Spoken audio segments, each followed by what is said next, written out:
സമൂഹം VIP എന്ന് വാഴ്ത്തി അയാൾ കടന്നു പോകുന്ന വഴിയരികിൽ കാത്തുനിന്ന സാധാരണക്കാരനായ ഒരു പാവപ്പെട്ട മനുഷ്യൻ മനസ്സിലൊട്ടേറെ ആഗ്രഹിച്ചു. ആ VIP തന്നെ ഒന്ന് നോക്കിയിരുന്നെങ്കിൽ, തൻ്റെ നേരെ ഒന്ന് കൈവീശിയിരുന്നെങ്കിൽ, തന്നോട് സ്നേഹത്തോടെ കുശലാന്വേഷണം നടത്തിയിരുന്നെങ്കിൽ എന്നൊക്കെ.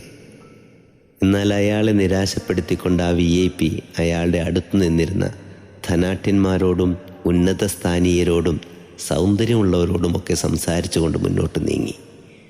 നിരാശയോടെ മടങ്ങുമ്പോൾ അയാൾ മനസ്സിൽ ചിന്തിച്ചു, ആളെത്ര VIP ആണെങ്കിലും മനസ്സ് തീരെ ചെറുതാണല്ലോ എന്ന്. പ്രിയരെ, സമൂഹത്തിൽ നമ്മൾ എന്തെങ്കിലുമൊക്കെ ആയിത്തീർന്നിട്ടുണ്ടെങ്കിൽ അത് ദൈവാനുഗ്രഹം കൊണ്ടാണ് എന്ന ചിന്ത നാം മറന്നു പോകരുത്. ആ ഒരു ചിന്ത മനസ്സിലുണ്ടെങ്കിൽ നമുക്ക് ചുറ്റുമുള്ള ആരെയും അവഗണിക്കുവാൻ നമുക്ക് മനസ്സ് വരികയില്ല. ഇന്ന് നമ്മൾ കടന്നു പോകുന്ന വഴികളിൽ കണ്ടുമുട്ടുന്ന സഹോദരങ്ങൾ നമ്മളെക്കാൾ VIP-കളാണെന്ന ചിന്തയോടെ ഇടപഴകുവാൻ നമുക്ക് കഴിയണം.